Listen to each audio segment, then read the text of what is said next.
Good morning, good afternoon, or good evening, wherever in the world you're coming to us from. Welcome to episode 21 of On The Brink, a video podcast brought to you by Auditchain. My name is Tom, otherwise known as Striking here in the digital media world, and I'm so glad to be hosting this broadcast again today. We've got a lot of great information for you, so pay attention. As many of you know, Auditchain is setting up the process to launch or host its network of Pacioli validating nodes. And Auditchain is partnered with Blocks Cloud Computing to do that. Blocks bills itself as a cost-effective, decentralized, immutable archive solution with supporting products, services, and content delivery built on top. But more importantly, they're our partner. First, a little housekeeping here. We're broadcasting this live on YouTube and on LinkedIn. If you have a comment or want to leave it for the teams, please drop it in. We'll put it on the screen and the teams will see it. If you're watching this on the replay, go ahead and drop a comment and I'll monitor them and make sure we get an answer to you. For those of you that want to multitask on your device, you got to check your email, but it turns off when you go to do that. Switch over to Twitter Spaces and we're simulcasting there. And on your Twitter app, it can go in the background and you can listen to us while you work. Today from Blocks, we have Chris, Lee, and Daniel. But first, ladies and gentlemen, I'd like to introduce the founder of Auditchain and its lead architect, Mr. Jason Meyers. Jason, where in the world are you coming to us from today? How you doing, Jason? How you doing, guys? Hi, Tom. Good to be here, as usual. Where and you've been on the speaking circuit for a while. Are you back home again, or have you got more slots to speak at and coming up? I'm back in the United States for a little while. Yeah, for the 4th of July holiday. That's right. We got a big one coming. Those Brits who we're going to talk to might be a little perturbed that we kicked them out. Kicked them out a couple hundred years ago, but listen, we need them back. Actually, I can't wait to get the hell out of here. Right, back to London. We do need them back in a couple of weeks. Right, so. All right, ladies and gentlemen. Well, as I said, our show today is about the Blocks and Auditchain partnership, and so I'll bring in Lee, the founder of Blocks, and Daniel also here to talk about things. We have Chris coming in also. Chris. Hello. Apologies for my tardiness. That's all right. We're just getting started here. Welcome, everybody. Welcome to the show. Hi. Thank you very much. Chris, that's Daniel, good. Lee, good to see you guys. And you? Likewise. Yeah. We're brothers now. We see each other, what? 3-4 Too times? often. Every week and the odd London catch up now, so it's all good. Well, anyway, we got a lot to talk about here today, of which the experts here are obviously Jason, but more along the lines of the tech behind the Pacioli validating nodes are Lee, Chris, and Daniel with Blocks. And so, gentlemen, I'm going to leave it up to you to get us going here and bring us through the status of the project. Yeah, sure. So, if I tell you a bit about Blocks, what we're doing around, basically producing decentralized and distributed systems at the edge. This is our key focus. We've been doing this for a while and really contributing to this ecosystem and how we build this ecosystem. It's a very large area to build in. And, I think even last year, we'd hooked up with Jason on LinkedIn. Jason had put one of his posts on LinkedIn, and it was like, you really need to reach out to Jason and say, look, this is what we're doing. What do you think? Could we work together on this? What Jason's sort of looking at and Auditchain and Pacioli Node is something, we're really sort of astounded by, why have we not had this previously? And we want to kind of contribute to that and help, and see how we can help support Jason and Pacioli Node. So we've been really sort of focusing on, our cloud platform. We do a lot of enterprise play as well. So we bring to to this sort of partnership the supportive nature, enterprise grade computing systems, that most people would be interested to use and relying on. But I think that adds on sort of intrinsic security, and again bringing in the element of decentralization, distribution, distributed systems, just again, inherently adds to what we're doing. So that's kind of a key bit of where we came from on that. And I just think we were just, you know, a little bit astounded by, you know, what Jason's trying to achieve here. So it's like, you know, we need to dig in and, you know, really get involved in this. Well, that's the start of it. But Yeah. but as we've spoke about the other day on a call behind the scenes, the immense amount of work that goes into getting this set up. And while I think you're going to tell me about how this is part of this will be a Docker image, and then this sets up right, and Jason's going to talk about how accountants will be able to do 1, 2, 3 clicks to get these things, or maybe not that many, maybe a little bit more, to get it running. You guys are going to explain to why this is such a complicated project. As we all know, tax applying, Jason, correct me if my vocabulary is wrong, taxonomies in the various things around the world to this is complicated, and getting it set up right, along with so it's correct, but also so it's secure, is one of the, there's some of the most paramount things, and that takes time to do that. And people are anxious in our community to get things going, but you want to do things right. Yeah. I do want to add one thing. When I spoke to Lee, I explained, which he left out just now, but, you know, we spoke to a number, let's just say, a number of infrastructure providers, and it went right over their heads, right? So they got caught up in the complexities of Pacioli without looking at the big picture of serving up something in a decentralized manner using their infrastructure, which simply makes RPC calls to blockchain nodes that they themselves already run. And Lee and the guys got it, not right away, but within a couple of conversations, they got it, and they moved quickly. So just wanted to put that plug in. Well, good. So where do we go from here in describing what's going on behind the scenes? So I think we could bring Daniel and Chris into this as well. But, you know, I think we had two sort of real high target goals. Is one is about the security and how we bring that in, and the second one is how do we make it simple to use, you know, from that side, everything in element. So everything that happens, you know, behind the scenes that's complicated, hide that and make the end user experience very nice, sort of simple and, you know, almost joyful to kind of use in that sort of element. So that's what we've been working on for quite a while now, realistically. But, you know, can bring Daniel and Chris in on that side as well. And I just want to add that simplicity on the front end means orders of magnitude more complexity on the back end. And Daniel will definitely testify to that. Yeah, Daniel's definitely feeling that pain. Here comes the bus. Throw him under. Oh, yes.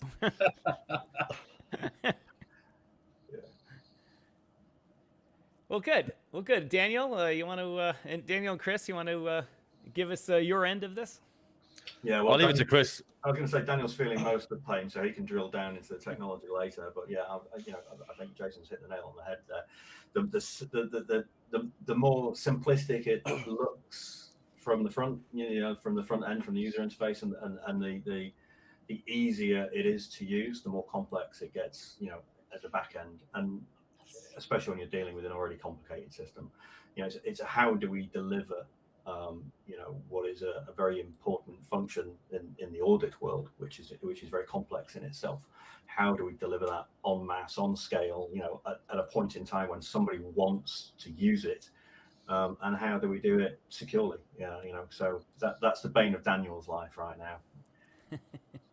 You can dig into that, Daniel. The one thing before Daniel goes, the one thing I'll say is when we first got together, I said, listen, we're dealing with accountants, and these are conservative, non-technical people, and we have to remove the friction involved in spinning up what essentially is a node architecture, right?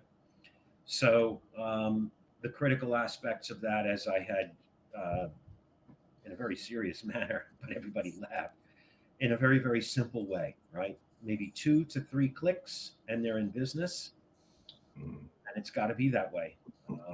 That'll eliminate the friction for the accountants, because there was a significant number of accountants that were really excited about this, who said if there was a way to make this really easy to initiate and spin up, then we'll wait for that. So now, well, here we are. Yeah, it's a bit like these customers are not technology customers, right? They are like they're accountants, so they're not going to be the kind of people who would normally be provisioning infrastructure as a service, etc. Those sort of technology consumables. Instead, but really the buyers in this instance, the people who are using the system, they're probably more akin to somebody who would log onto Amazon and click buy now, right? You want to make it that simple. Right. That's true. Yeah.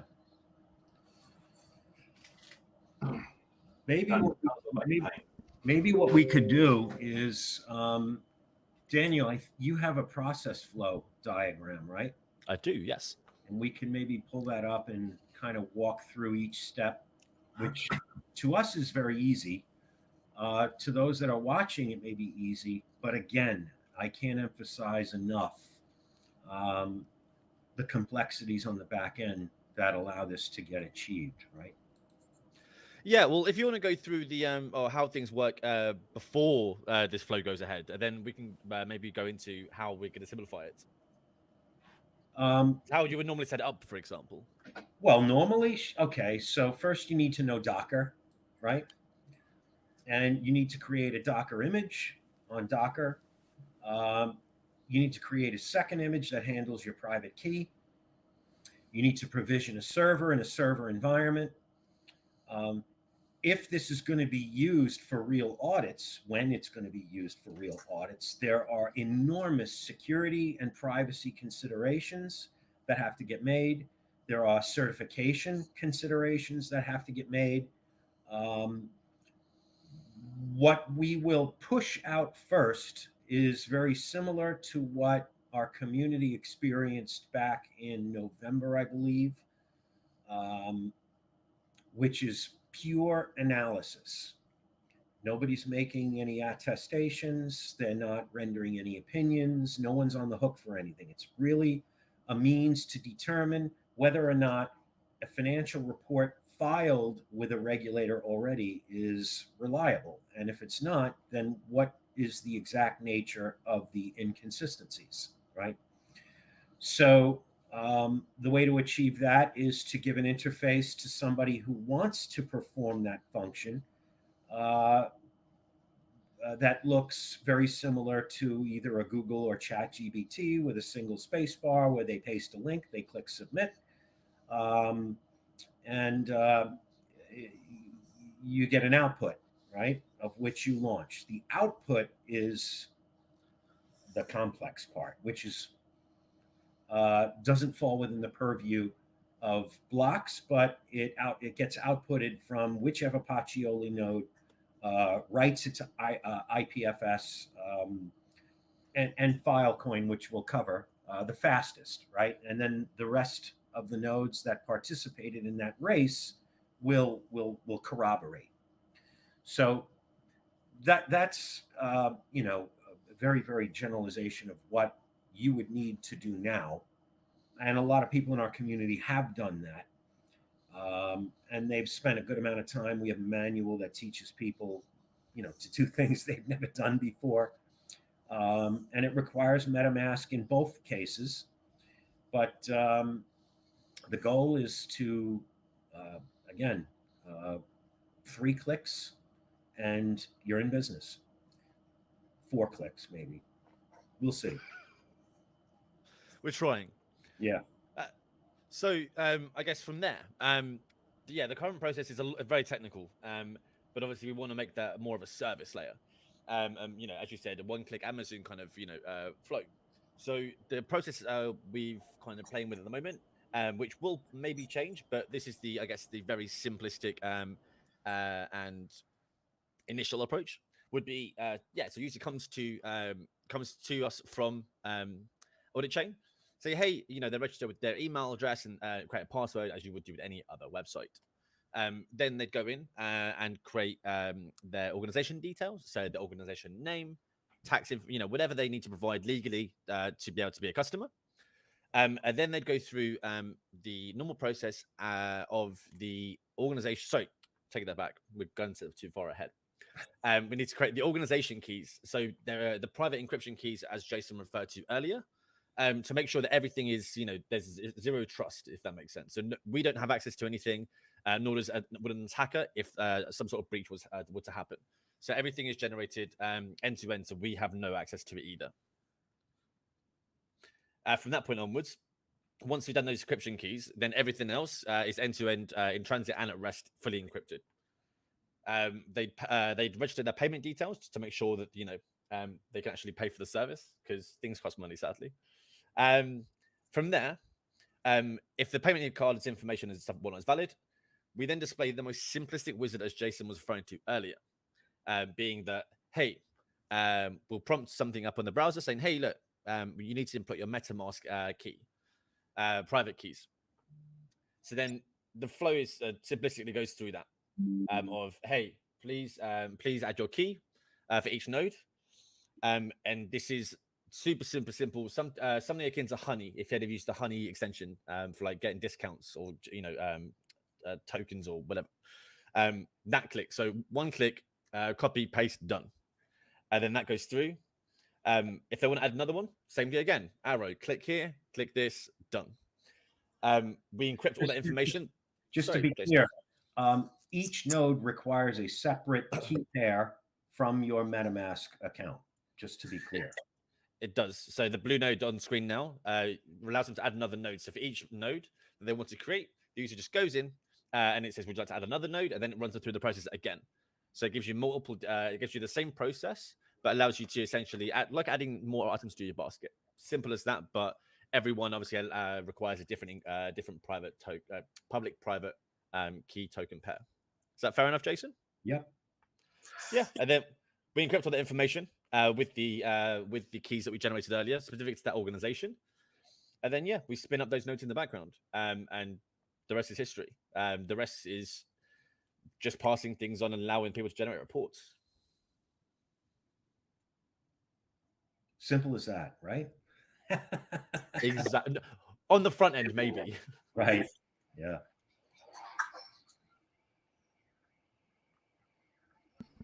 But all in it, it's, look, again, we have the accountants in mind, right?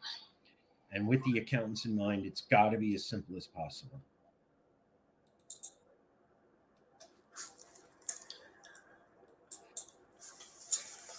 Well, yeah, I think anything like that, any public-facing, customer-facing element, the less technology you can take out of them, the more easy it is to kind of understand and kind of get through. The less, the ability to make things incorrect or put the wrong details in, And again, we're just making care of everything that we're doing in the background is kind of that nice workflow that Daniel just showed. In the background, there's a lot more workflows, but it allows it to kind of sort of flow for that quite easy. And again, the end user is not going to see that. So again, if we can get that 3 or 4 click, it's all good then, isn't it? Right. Absolutely. I mean, it's an important innovation in audit, right? And if it's not easy to consume, it's not going to be adopted, right? That's right. That's right. Have we shown off yet, Jason, how the users, or at least explain how people would actually consume this in terms of getting that link from us and then just putting it into, as you said, the ChatGPT text bar and then submitting that? So, no, we didn't show that. And we can't show that because that's the easiest part. And that's the one thing that we didn't build yet because we're tackling the highest mountains first, right? What we have now is a more complex user interface that we've used for the last pilot with the community, which we'll continue to do, but for the purposes of a first iterative launch, we want to get that very simple functionality and add the complexity on the front end and the options on the front end as we go forward. A lot of that's probably going to come from feedback that we get from analysts, from accountants, and from others who are using the system.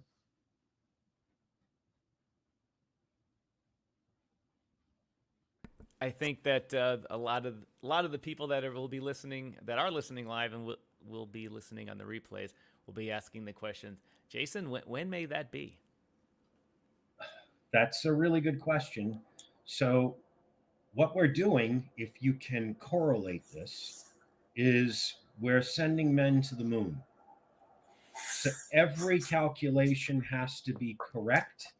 It's not an experiment, because if one thing is off, then we're not going to Neil and Buzz. We're not going to see Buzz and Neil ever again. You're And I doing know that thing. You're some in dating Europe- yourself again. Some in Europe are saying nobody ever went to the moon. Don't be.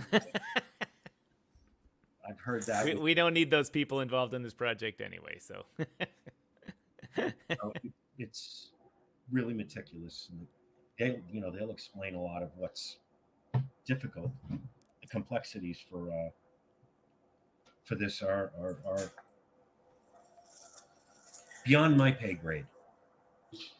Yeah, I think when you think from our side, we want to make sure that all the security elements are in there before we have a release from that side. So that's what we're concentrating on as well. Until we're comfortable with that, and that's the bit that when we'll see a release. Date to be determined. No, we are working, as everyone knows. Everyone in this whole call is working flat out pretty much to get this out, and it can't come any sooner. I think I can say for everyone. The amount of issues found, was it 29 out of 100 out of the SP 100s? So it fills itself as a product, but we're trying as hard as we can to get this out as soon as possible, but to make it as watertight as possible at the same time. Well, the 2021 annual report for Deutsche Bank had 427 inconsistencies. I think that one set the record for it, didn't it, Jason? It's the most amount of inconsistencies I've ever seen in any financial articulation. You want to call it that, right? So, is there anybody asking questions in the community? No, they're not a lot of questions. There's more comments, and I've been putting them on the screen. You guys haven't been able to see them, but I've been putting them on the screen as we've been talking. One of which was somebody that's tested it says, "I'm blown away at how quick the system works.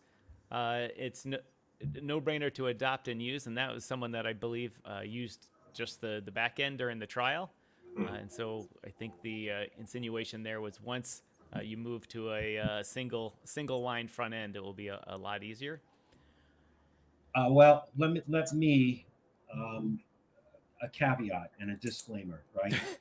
The more nodes you have on the network, the more bottlenecks you're actually creating on the network, and the more optimization that is needed on the network. So it may take a little bit longer before it takes less time, because with these types of decentralized systems, you always go through a learning curve of what you don't know when you deploy it in the environment that's contemplated. Right?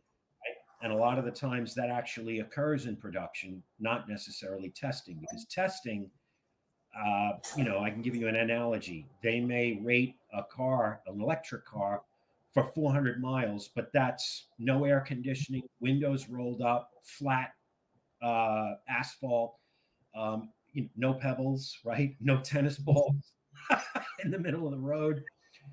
In a production environment, that's never the case, right? So, and I'm sure you guys can speak to that better than I can. But we'll get there.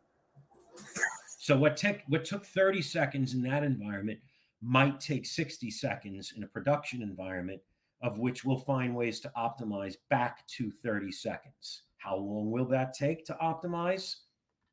Can't answer that question. All right. Well, we've got a question from Twitter, and that is, what does this cost? I just want to be able to check the health of public companies. I think they're insinuating this is a new and better tool. What's this going to cost an accountant here? How do they pay for this? So there's the hosting, right? for blocks to host your Pacioli node as a service, right? And then there is the cost per financial report, right? Which you will be paying via a token to the winning node operator, who validates the output of the financial report and shows you all the inconsistencies. I'll give it over to the guys at Blocks to speak to an estimate of what a monthly cost for the service will be, but we're finalizing now what it would cost for each report itself. What we've been contemplating and toying with is actually paying you for each report, so that we write to a database eventually every single financial report ever filed with eventually every single jurisdiction that mandates the use of the XBRL global standard syntax, right? So, but as far as the monthly service cost to host your Pacioli node as a service, Lee and Chris have some ideas about what that might be. Yeah, so at the moment, we're looking for a basic node. We're trying to aim for a sub $100 a month. That will include a number of RPC calls in there, and also a number of sort of rights to an IPFS gateway. So that's included in there. And again, as we sort of scale out, whether it's multiple nodes, and going back to what Jason was saying earlier about this bit, we're talking about production going from 30 seconds to 60 seconds. We're also using, data center and enterprise grade servers, storage and networking. So that's sort of one of the elements that, our cost is increasing under the bonnet, but we're looking to kind of keep it, to something that's very achievable. But that's again, how we improve the service of delivering the Pacioli node. And then there's some elements, again, that Jason touched on as well about the potential, we can write some of this out to Filecoin as well. So a proper decentralized file storage solution. There's a number of enterprise providers that I can mention: Picnic, Holen, Decent, Sealstore. So we can write a report to the Filecoin network that can be shared among 5 other operators, as I just sort of mentioned. And that becomes a immutable copy, and you get all the benefits of this sort of being immutable forever on the Filecoin network. So, and that's something else that we would need to sort of examine about how much it costs to write that data to the Filecoin network, or how much tokens we use. But, again, this is all that sort of bit of discovery on that side coming back. But, realistically, as Jason sort of said from the outset, we want to get this out there. So we're coming out with the leanest, keenest sort of pricing that we can. And we committed to Jason. That's what we're going to try and do for him. All right, some other comments, just a general comment. Definitely a game changer, complex project. Hope the big budget leaders don't build their own version of this in the meantime. And I think Jason's going to answer that they would rather shoot themselves in the head. And but we've got a big jump on them for that. Another comment, any interest from the big 4 to partner up or even integrate the project into their systems?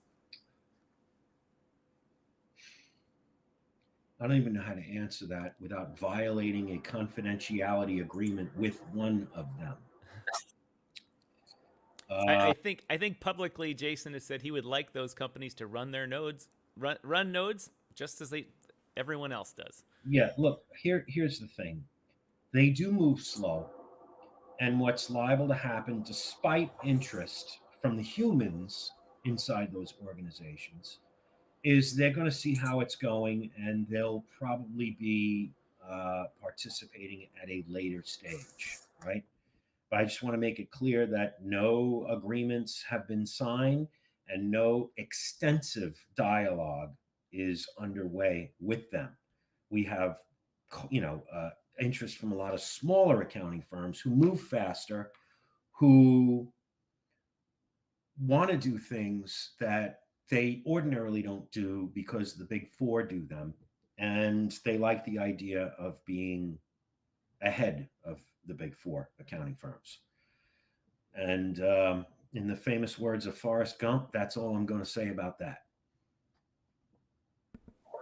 All right, another question. Someone from LinkedIn messaged me. Do we need to run a node, or will this service eventually be available to all in general later on? So you don't need to run a node, right? What you can do is you can simply act as a data subscriber, as it's currently called, where you submit financial reports to the node operators and get an output report back. If you have audit tokens, but you don't want to operate a node, you can delegate your tokens and earn passive income by putting the node operators to work and backing them, right? Or you can operate a node.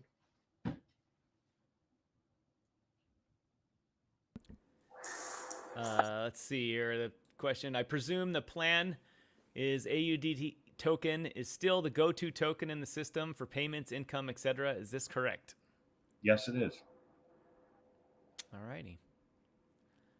That's the crux of the questions that have made sense to put up on screen here. Gentlemen, that's from the social media side. That's all we have at this point. So there's one other thing that, as our community has heard and has also seen on a number of occasions, what we've been talking about today so far is the Pacioli validating node. Then there's also the Luca composability suite, right? Luca is used by regulators and standard setters and governments to create or amend financial reporting scheme taxonomies, to create financial report models that are used by various different industries that, depending on the jurisdiction, can be prescribed by the regulator. And then the reporting entities themselves, which will use these models or create their own models and articulate financial statements using models they create, models that are prescribed within those financial reporting scheme taxonomies, right? And when we go to production with that, there will be various different hosting options, one of which you'll subscribe to a hosting provider. You'll subscribe directly to us, or if you are a regulator, which is a long sales cycle, they will likely want a license to the image itself, and they'll run it in their data centers within their specifications, right? But there's two separate, distinct products. Luca talks, Pacioli listens, understands, and nods yes and no with respect to whether or not what you're articulating is consistent, right? Just to put it as simple as possible. All right, the person responded, I'll take that answer as a yes. So, all right, gentlemen, like I said previously, Jason, if or guys from Blocks, if there is anything else you guys want to talk about, now's the time. Maybe what's next, when may we hear from everybody again in general, that type of thing. The community's always asking me these questions, and I fend them off well. But sometimes I got to feed them a little tidbits here and there so that they have something to look forward to. Well, just so they know what's going on behind the scenes, we on the Auditchain and the block side, we have a weekly calls with respect to progress, what's been achieved in the last sprint, and so on and so forth. There's demonstrations, but nothing that we can show the public because the public wouldn't even know what they were looking at. Sometimes I don't even know what I'm looking at, right?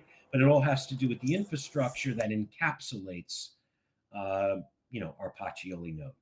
So, but the first bit we get is an announcement. When we get visibility, we'll definitely update the community.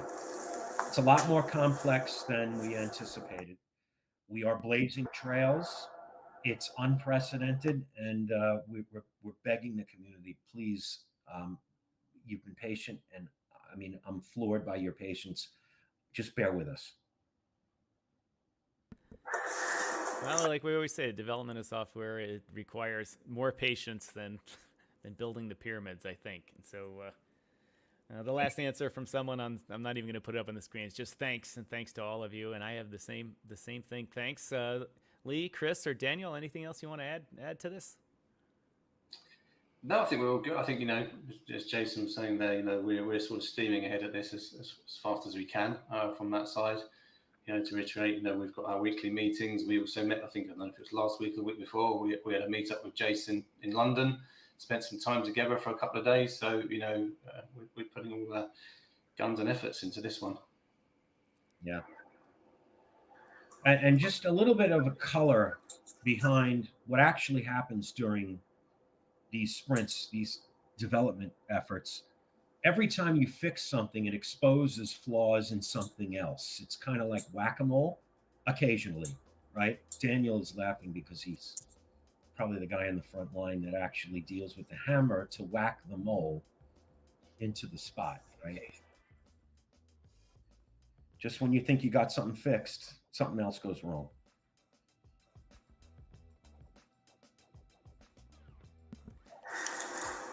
All right, gentlemen. That's all we got for you today.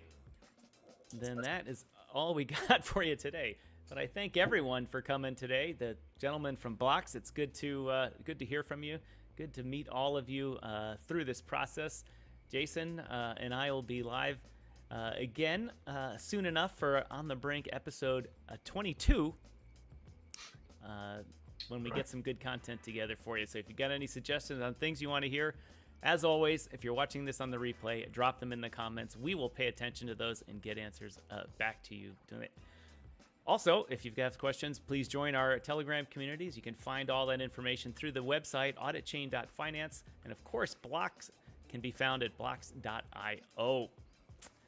Everyone, thank you for your time today. And with this, I'll see you again later. Thank you.